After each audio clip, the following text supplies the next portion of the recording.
Igihe igiti cya nyuma kizatemwa, n'ifi ya nyuma igafatwa, igihe n'umugezi wa nyuma uzaba umaze kurogwa, nibwo tuzamenya ko amafaranga tudashobora kuyarya.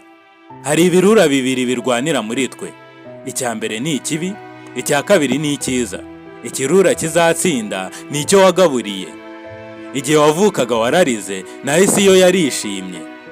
Baho ubuzima bwawe kugira ngo nupfa, isi izarire naho wowe uzishime.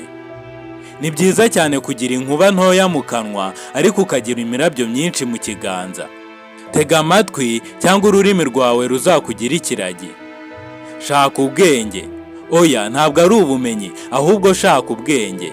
Ubumenyi ni ubw'ahahise, naho ubwenge bwo ni ubw'ahazaza. Intege nke z'abanzi bacu zituremamo imbaraga. Ntugacire mugenzi wawe urubanza kugeza igihe uzajya ku kwezi n'amaguru. Ntabwo bajya bapfa. Bariya abantu batuye cyangwa bigaruriye imitima. Abagabo b'intwari bapfa rimwe, naho abagabo b'ibigwari bapfa kenshi. Gira umwanzi wanjye umunyembaraga kandi ufite umutima ukomeye. Nimutsinda ntibizantera ikimwaro. Inyoni yariye ntiyagurukana n'inyoni ishonje. Ita cyane ku rubyiruko, ariko wizere cyane abasaza. Ubwenge buza igihe urekeye aho kubushaka, ahubwo ugatangira kubaho ubuzima umuremyi wawe yakugeneye kubamo. Ntabwo buri muzi uryoshye ariko utanga ubwatsi buryoshye. Fata gusa ibyo ukeneye, wibere ku butaka cyangwa mu kibanza nk'uko wakibonye. Ntabwo bihagije kuririra amahoro, ahubwo tugomba gukorera amahoro, tukabaho ku mahoro, tukabaho no mu mahoro. Uzitondera umuntu utavuga n'imbwa itamoka.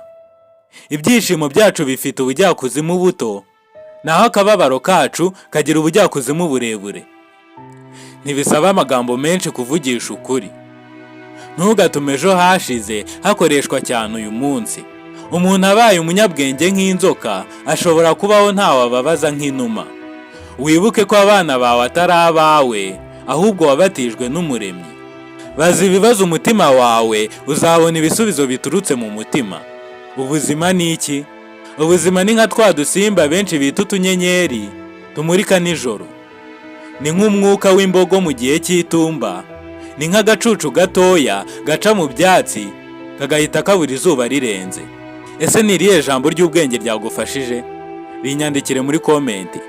Kora subscribe kugira ngo ujye ubona izindi video nk'izi.